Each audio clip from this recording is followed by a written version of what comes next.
I can't really say no to that. That's just awesome. Yeah. Who are we kidding? And I know that Jason is wearing a Team Panda sticker. Of course, talking about Mariah Palioko and her car accident, so it's awesome to see the support still happening. Not a flash in the pan, it's a real thing for the Magic community. Yeah, the community awareness and the donations and the visibility is have continued unabated, which is great. Well, we're going to watch these two players do battle here in just a little bit. Joe Lossett sitting at 7-0, as is Jason Abong. For all intents and purposes, this is a top 8 match. Yeah, whoever wins makes it. This is a win and double draw type of match right here. So Lossett here with blue-white control deck that he has played to some success here on the Open Series circuit. Players are probably wondering what exactly his deck list is. He has 4 copies of Detention Sphere, so no Planar Cleansings here. And he also has some creatures in the sideboard, 4 copies of Nightfall Spectre, and 3 copies of Archangel of Thune. We're going to have a Syncopate take care of that Elvish Mystic. Pretty proactive sideboard plan from Joe. Yeah, seems to be a big, big fan of that strategy.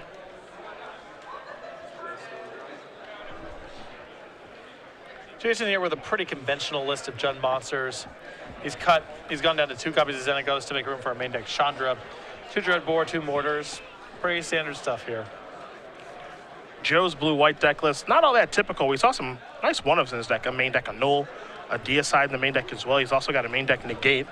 And it doesn't really surprise me too much to see Joe with some kind of funky one-ofs, given that his Miracles deck that he's so well known for starts Red Blast effects. A Pyroblast and a Red Elemental Blast. It's a little bit different too for this blue-white list, because it doesn't see cards in the same way that Brainstorm decks do. See if Joe maybe has that main deck Negate. He's got another Syncopate. Get that off the table. So these Syncopates working overtime. And Joe only has 2 copies of those. This is a great start here for Joe. You can see Elspeth in hand. He's got a game plan set up here to win this and doing a very good job of fending off Jason's early advances. Temple going to put the top card to the bottom there for the set. And this is a Courser of Crewfix.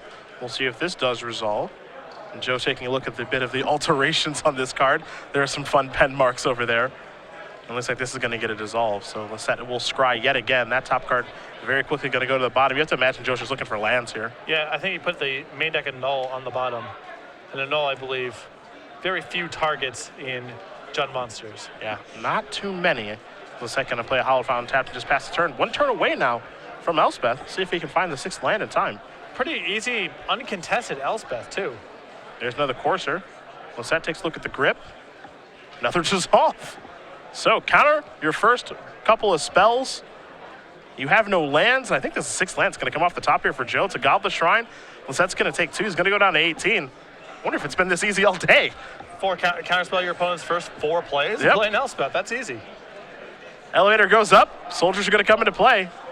We'll bring it back over to Abong, who will draw a card. Still not found a 4th land just yet. This is a Courser, 3rd try. This one will resolve this time. We'll see what the top card will be here in just a moment. That'll be a copy of Pulacrano, so that's not the land he's looking for. Pretty big creature, though. Give it that. No help. Lossett draws a copy of Temple of Silence. It's time to scry. Top card. Let's see where Joe wants to put it. A little unsure at this point. It is number 3 on our Season 3 leaderboard, but he will put it to the bottom. An effective number 2 for the purposes of Season 3. Absolutely. D-Sphere, do you want to take care of that? Rather pick a better spot. Top card there, a copy of Sylvan Caryatid. Abong looks like he's going to deploy a Scavenging Ooze, so that'll come in. But Lossett, no rush right now. Got to be happy in the position he's in. Can use that this year if he needs to. Yeah, I mean, he's just coasting to an Elspeth emblem right now. No rush to do anything. Looks like another copy of D-Sphere rolled off the top. There are some more tokens. So he will have 6 and then 3. So there are your 6, and then we'll have 3 more coming in just a moment, of course. I think we may see Lossett fire off at least one of these Detention Spheres, potentially 2. There's not a lot that can go wrong here. You know, you attack this turn, and Jason, best thing you're probably going to have to do at a table is like a creature, maybe a removal spell for Elspeth that he gets extremely lucky. Yeah, I actually like this on this particular turn, just firing off the D-Spheres to kill both of the creatures, and then, you know, attacking for 9, and then forcing my opponent to actually have a way to stop that. Right, because if you let Jason untap with this Courser, there's a risk that he finds Black Source of Mana and has Dreadbore or something, and maybe the game gets a little complicated. We'll see if Joe wants to fire off the other one or not. Yeah, I also want to ensure that I'm going to be able to use my Elspeth emblem the next turn. So I don't want any, you know, shenanigans with Gorkland Rampager. So yeah, just get this stuff off the table. Sure, Ooze will eat something and Abong will go up to 21, but that doesn't matter in the grand scheme And you have to imagine that your Elspeth is good to go so long as you leave at least one blocker back for a haste creature. Yeah, in case, Xenagos or something along those lines. And so now in comes 6. Abong's going to go on to 15. Yeah, Xenagos is the one card he has to worry about, and he can only attack with 6 of the creatures because 3 of them are sick, but that's a pretty easy win there for Joe Lossett. I would be surprised if he had to win any easier than that today. I mean, just made a land drive every turn, countered the first 4 spells, played Elspeth, activated Elspeth a couple times, and that was it. Up a game of Blue-Eye Control over Jason Abong playing Jund Monsters. Jund Monsters going to look to have a better game, and we know, as I think everyone does, things get much tougher for Blue-White after sideboard. Well, yes and no. Jason's list is light on action for this matchup. Still a lot to bring in. 3 Magma Spray, 3 Mistcutter Hydra, 2 Museum Mortars, 2 Dreadbore, 2 copies of Rorikthar, a Golgari Charm, a Rakdos Return, and a Wrath of the Aether. I think the Rakdos Return will certainly come in, the Mistcutter Hydras, the 2 copies of Rorikthar, the Golgari Charm. I don't know if he's going to want to go so deep as to bring in cards like Unravel the Aether or Dreadbore. They have some targets. They're good, not great. But certainly the creatures that are tough to kill are problematic to answer through spells, and the anti-control cards like Rakdos Return will be coming in. Take a look on the other side here for Lossett. We've got 3 copies of Blind Obedience, 2 Dispel, 3 Archangel of Thune, a Pithing Needle, 4 Nightveil Spectre, and 2 copies of Deicide. I think we're going to see some number of Blind Obedience. I'm not sure if it's going to be the full 3, because 3 feels like a lot, but at the same time, you have to imagine that if he chose to play 3, this would be the matchup where he really wants to draw 1. Yeah, and Burn's another matchup where you wouldn't mind drawing multiples.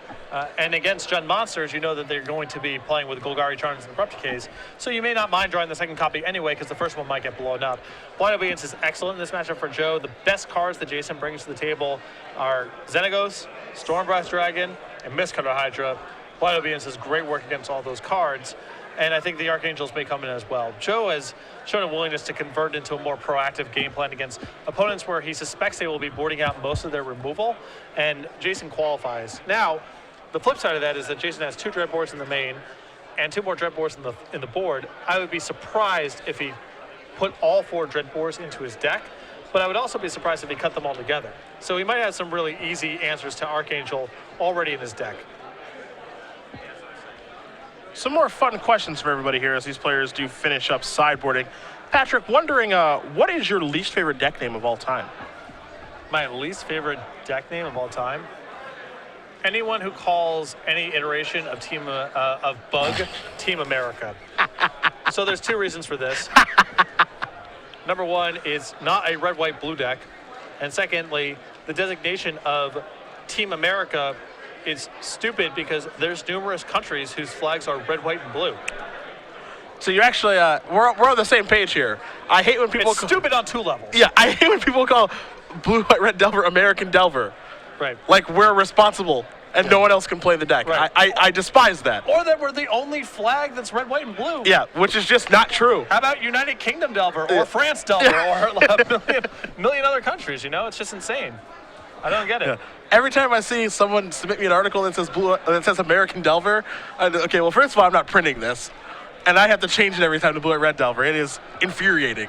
There are a lot of Americans who view the world through a very American-centric prism, and American Delver is another indicator of that. It's basically Freedom Fries the Magic deck. It's the same thing.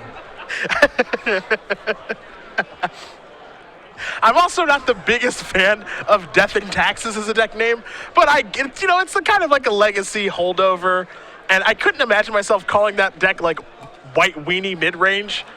Yeah, it's one of the, I was kind of on an anti-legacy deck name crusade for a while. I still feel that way a little bit sometimes, but Death and Taxes is at least neutral. It's not actively trying to misinform people in the way that Team America is. And even if Team America was an accurate name, it would still be really rude and stupid. So that's my least favorite deck name. Also, someone's wondering if Gregory Hatch has something crazy for us in store for tomorrow. I can't. Yes, it's the short answer. Yeah, he has a box full of cards sleeved. We were gripping his deck in between rounds. We were beginning to shuffle it. He said, whoa, that's 70 cards right now. So he's working it down a little bit. He regularly is like, I have this card for this matchup. And my reaction is I have no idea what card you're talking about. He frequently does this to me. It's not just once or twice. He regularly has cards in his deck and sideboard or cards he's describing for matchups that I could not tell you what they do. That's the Greg Hatch we know and love. Yeah. He's been known to go deep, and he will be tomorrow, I imagine, in Legacy. He's off to a nice start, though. He's playing a pretty normalized deck here in Standard with Mono Black Aggro and a 6-1. Yeah. I think in Standard he probably tries to color inside the lines a little bit because of all the work he does in Legacy. We'll be underway here for Lossett and Abong in game number 2 in just a moment. Joe Lossett does win game number 1 in pretty impressive fashion, countering the first 4 spells, resolving an Elspeth. And just going from there, Abong will try to put up a much larger fight this go and had some mana issues in the first game. Well, I mean, he did have some good action, though, too. I mean, there were things that he did, yeah. Forcers, but it kind of doesn't matter what the text on your cards are when they're running into counter spells. Elvish Mystic to start things off here for Abong, off of an Overgrown Tomb coming to play in tap, so going down to 18 for acceleration. Well, so that's going to have to try to keep up here. And you have to imagine that Abong wants to get out on the front foot pretty quickly. And this is the kind of opening here. Man Accelerate into one of his powerful 3-drops. Especially Domri. Although Joe might be cutting this off preemptively. Hey, Needle going to come into play. We'll see exactly what that Pithing Needle is naming. Could see it named Domri. There's a lot of options. Xenagos as well. And he does go with Domri right away.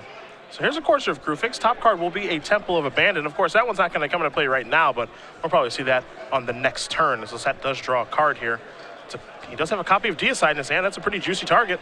And Joe got paid off for that preemptive naming there because Domri and a red source of mana were in Jason's hand. Deicide will exile the Courser. Abong will draw that Temple of Abandon. Joe keeping up well so far. Even when Joe can't counterspell you on turn 1, he's still counterspelling you on turn 1. He's finding a way. It's no Force of Will, but it'll do just fine. Blood Crypt going to come into play untapped here for Abong. This is a Gore-Clan Rampager, so there's the first real attacker of the match for Jason. Lossett will untap. Going to take a draw here. You see an island is what he picked up. The most important card here for Joe may be Supreme Verdict on the next turn. Well, we may see a D-Sphere on this turn, and we do. So Joe having answers for everything in this match. This is really funny. Joe just not allowing Jason to ever have a thing. Whatever the thing is, Jason's not allowed to have it. No. Jason had to be feeling there. Oh, all right. I have a turn 2 Domri here. I'm sure at least that's going to work, right? Nope. Abong wanting to play his Chandra Pyromaster that turn. However, only 1 red mana will stop that from happening. So here's an Elvish Mystic. There's the second red mana. Unfortunately for Abong, it comes into play tapped, and he's kind of tipped his hand that he has the Pyromaster. Meanwhile, going to come in with the Mystic, so Lossett's going to go down to 17, but Lossett is now aware that there's a Planeswalker on the horizon. Yeah. And especially bad to show against an opponent who's shown you Pithing Needle. As well as numerous counterspells. Yes.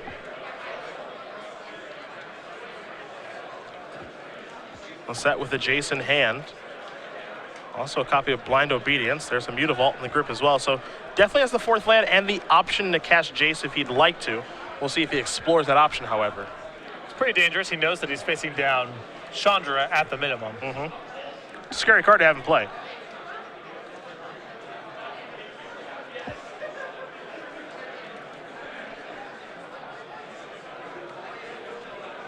See, Joe's going to take his time here. It's time to go in the tank. He does have to be very worried also about Stormbreath Dragon and Mistcutter Hydra too. These are all concerns. But spending an entire turn just deploying Blind Obedience is not the most exciting thing either. It's the definition of unexciting.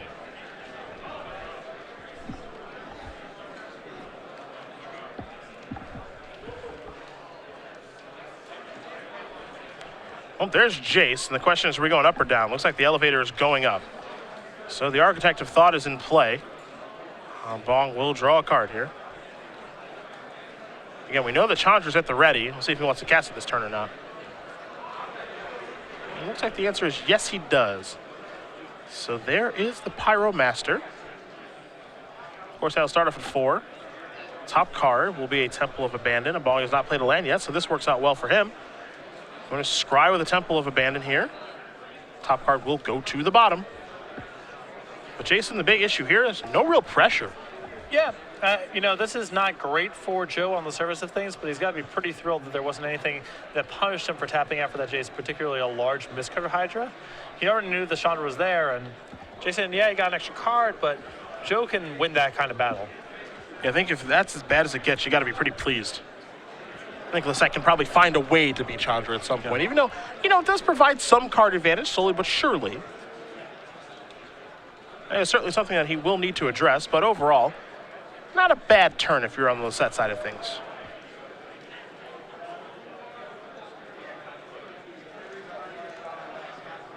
Now he has the option, in fact, of just slamming on the Archangel here and hoping that's good enough.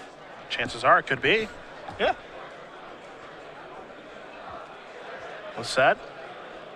That's 5 mana. That's an Archangel Thune. And this is a card that Joe has been sideboarding in, it seems like almost against everybody. Yeah. It doesn't seem like it would be at its best in this matchup. Jund Monsters has access to Dreadbore, potentially Ultimate Price. Cards that they could potentially leave in, especially if they know that you're bringing Archangel in. And if you follow Joe, he has the propensity to bring this card in a lot. Yeah. No, and if I was in Jason's position, I would probably be leaving in, 2 Dreadbores. Yeah. I wouldn't bring in the extra 4, but, they do answer Planeswalkers. It's versatile. But I wouldn't have a lot of answers in my deck. Archangel Thune can certainly stand tall right now on this board.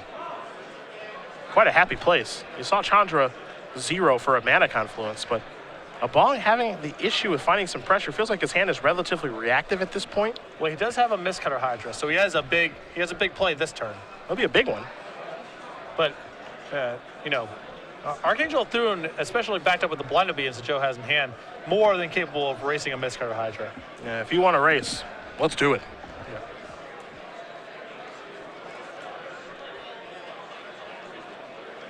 Yeah. Abong weighing his options right now on if racing is appropriate here.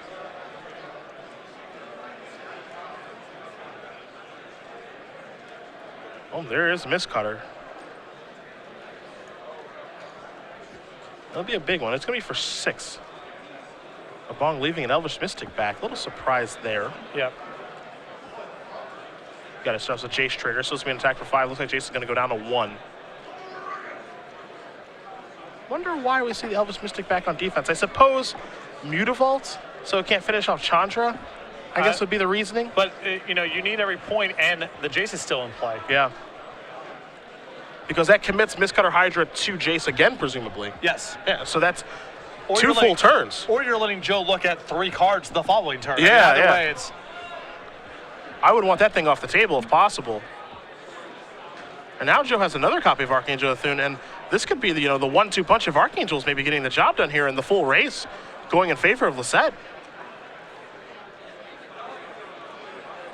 Joe will give this some thought, as he's going to take Jace up first.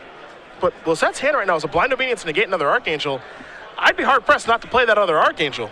Well, he might just want to play Blind Obedience as an insurance turn and then Archangel next turn. That's the other side of it. Maybe I just play one way. Joe plays one way too. Yeah, give me that Archangel. Let's get into the red zone. Let's get some triggers going. See if he wants to go towards Chandra or the face. We could have a real race here that breaks in favor of Lossett. And it looks like, yeah, I'm going straight to you, Jason. So he's going to gain 3 life and go up to 18. Abong's going to go down to 13, and we got some triggers here. I think next turn, when he can take out Chandra in one shot, maybe he will. Or he may just not even care at all. Mm-hmm. I think we're in a situation he just doesn't care. Daring Abong to do something scary, and as then it goes to the Reveler, is not scary. And you can see why Joe sideboards this way. Trying to slug through these Planeswalkers and Mistcutter Hydras when you're purely reactive, that's a game that Jund Monsters is very well suited to win. Mm-hmm. But just playing stuff onto the board, trying to go turn 4, sweep up your board, turn 5 Archangel, that's a game plan that they're much more poorly suited to fight.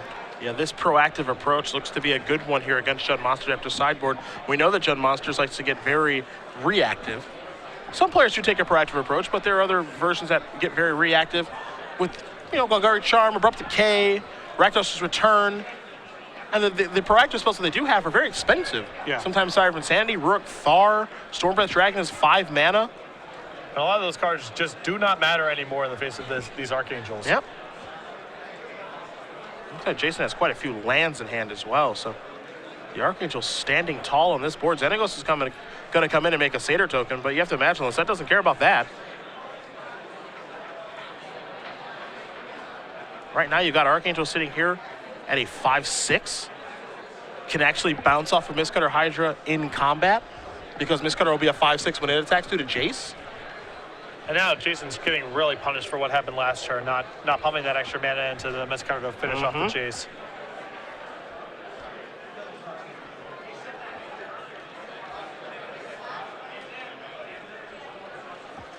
That'll just be passing the turn. Now Miscutter Hydra actually can't even attack. Yeah. So as you mentioned, the fact that Abong did not use that mana from the Elvish Mystic really hurting him here.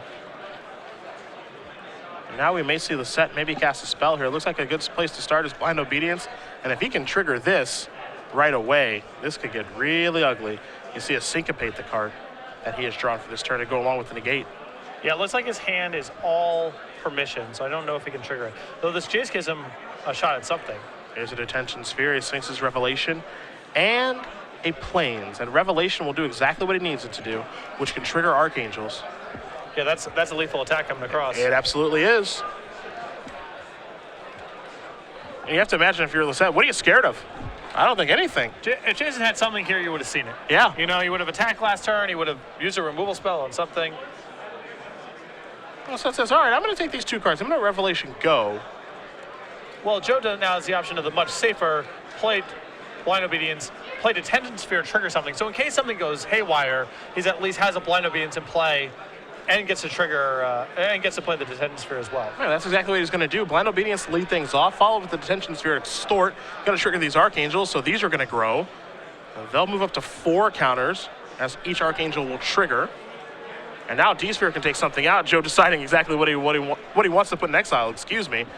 He's got a bevy of choices between Mana Accelerant, Satyr Token, a Xenagos, or a Chandra. Doesn't really matter. There's a lethal attack coming. Jason's trying to keep up appearances here, but... Heck, he can even pick his own needle if he wanted to. And there's an extension of the hand. Joe Lossett is going to win this match over Jason Abong. He moves on to 8-0. Looks like he's going to be able to double draw in, and this was such a huge tournament for him. I think we're going to see a lot more of him over Season 3. You saw the pump of the fist there, too. Joe knows what this tournament means. Yep. This tournament and tomorrow is such a big deal for Joe trying to make his push for the Season 3 point invite. And it says